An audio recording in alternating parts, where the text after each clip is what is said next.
Yes, Radio TV kwoli webali kubanga okyagoberera yonna gy'osinzira okubanga gy'otulabira kyokola kya mutawaana nnyo okubanga okyatambula n'omukutu ogwa Radio TV gwatanaba kubanga osubscribinga nyongera okujjukiza nga bulijjo nti kkirira wansi awo wolaba ekigambo subscribe kikwateko obere ng'otambula naffe ebbanga lyonna.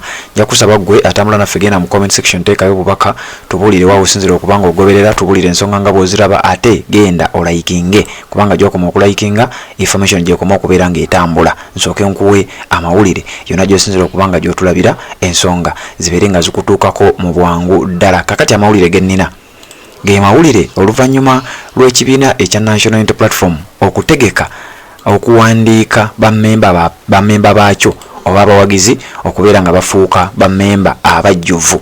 Amawulire gennina olunaku lwajjo Honorable Joel Ssenyonyi mu constituency gy'akiikirira emanyiddwa nga Nakawa West yakedde n'ategeka omukolo ogw'okubeera nga alonkinga enteekateeka eno ey'okubanga ate bawandiisa abantu okufuna kaadi okubeera bammemba abajjuvu nga si bawagizi buwagizi ab'ekibiina ekya National Unity Platform. Namungi w'omuntu yabadde mungi nnyo, abantu babaddewo nnyo nga bazze okulaba leader of opposition Joel Ssenyonyi ng'ategeka oba nga alonkinga enteekateeka eno mu constituency ye, era abantu babadde bangi nnyo nga woyinza okuba nga olaba ekifaananyi ekyo. Kakati Joel Ssenyonyi bwe yadde ayogerako na bano yategeezezza nti waliwo abasirikale oba ba RDCs abalemesa, era statement yagireese nti bakkiriza nti waliwo challenges ekibiina ekya National Unity Platform ze kifeesinze mu kuwandiisa abantu. Challenges ezisinga obungi zireeteddwa oluvannyuma lw'abamu ku ba RDCs. Bano jjukira RDC kibeera Resident District Commissioners, nti bano baba bakiise ba Museveni ng'omuntu, so si gavumenti wabula bakiise ba Museveni ng'omuntu mweyo area gye baba balonze oyo omuntu okubeera ng'akiika. Kati nti bano balina abantu be batiisatiisa, balina abantu be bateerawo embeera ne babatiisatiisa nti temugenda okwewandiisa n'ebintu ebirala ebiyinza okuba nga bifaananako bwe bityo. Kakati njagala nsooke nkuwe ebigambo wano nga Joel Ssenyonyi atongoza then oluvannyuma nkuwe ensonga lwaki yayogedde ku ekyo. Ndowooza kansooke nkuwe ebigambo Joel Ssenyonyi bye yayogedde nga nnyonnyola butya bwe bafeesinze challenges ezimu mu kuwandiisa abantu mu nteekateeka eno gye balonkinga. Pulezidenti waffe yalonkinga kaweefube ono,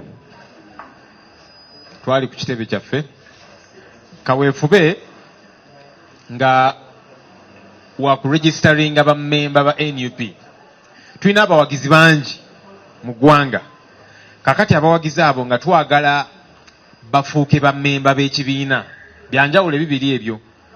Support abeerayo wali people power our power story kinaye, kakati omuntu oyo twagala afuuke mmemba nga ayina se nga ayina omugabo ku kibiina kyaffe kino nga mmemba w'ekibiina atya nga tumuregisterinze nga ayina membership card.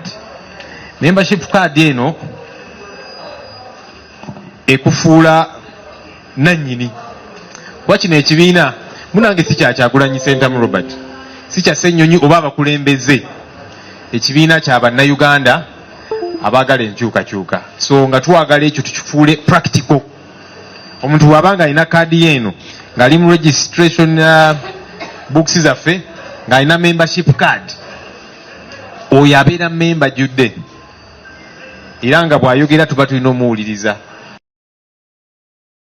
Ebyo yabadde ebigambo bya Joel Ssenyonyi ku nsonga ezo zennyini ze nkugambyeko. Wabula oluvannyuma yamaze n'ategeeza nti bafunye okusoomoozebwa nga mu bitundu ebyenjawulo naddala mu byalo districts ezo eziri ewalawalako ezeesudde ekibuga Kampala nga waliyo ba RDCs abo abeeyita ab'amaanyi nga bo bataddewo embeera y'okutiisatiisa abantu n'okubalemesa okugenda mu bifo bwe bagenda okuba nga bawandiisiza.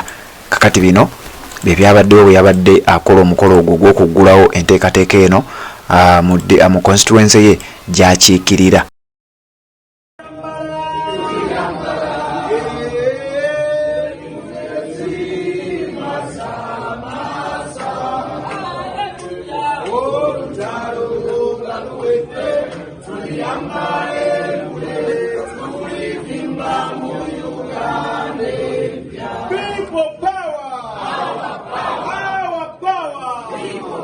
Kunga Nakawa West Kunga. Kama kunga la fusanya kunga la kasa ya kunga la kusanya ni kunga. We have been saying we should not be waiting for foreign countries to issue sanctions against leaders in this country. We should be taking action ourselves. We should be doing that ourselves. Why should we wait? Surely. Because we're not doing what we want to do. Of course, when sanctions are issued against corrupt people, the people of Uganda say at least something has been done. At least the people who are stealing money want to go and use it in those countries. They want to visit their hospitals, take their children to study there and that kind of thing. But ultimately, we should be the ones taking action as a country. People who are stealing taxpayers' money, they should be in jail. Not innocent people like Olivia and others who are in jail simply because they supported the NUP. The thieves are the ones who are supposed to be in jail. So, as the other people are doing what they can, the real action one is here. Because we are the ones supposed to run our own affairs, yeah? We didn't see that later by Mr. Museveni. Challenges, many times it's contradictory. You will say we have a zero tolerance towards corruption in one breath, but in the next breath you're telling the IGG, give these corrupt people. Once you insist on them, they will take the money in other countries. At least they are deploying that money here. And when Ugandans are complaining about their taxpayer money being stolen, then you come out and say, no, it is homosexuals using them. Ugandans demanding for accountability for their tax money. How can they now be thrown and excusing their face to say, you people are homosexuals or homosexuals are supporting you? You account for the money. Stop digressing here and there. Now, the letter that Mr. Museveni wrote saying there should be investigations and so on, because like I'm saying, sometimes he says one thing and then he says another and so on. Ultimately, we shall know his serious. When we see people who are stealing taxpayers' money, arraigned in 4 courts of law, taken to jail, that's when we shall know it's serious. But this talk, we are about too much talk, we are tired of talk, we want action. Okay.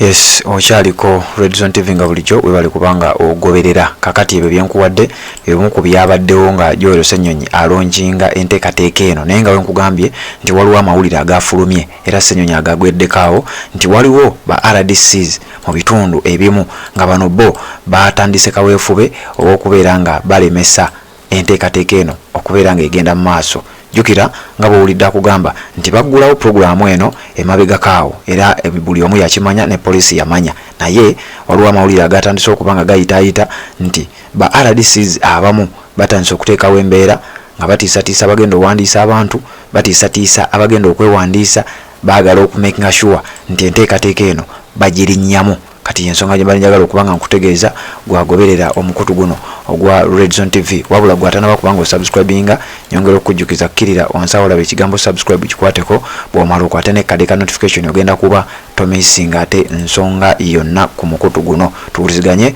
mu updates eziddako maaso awo.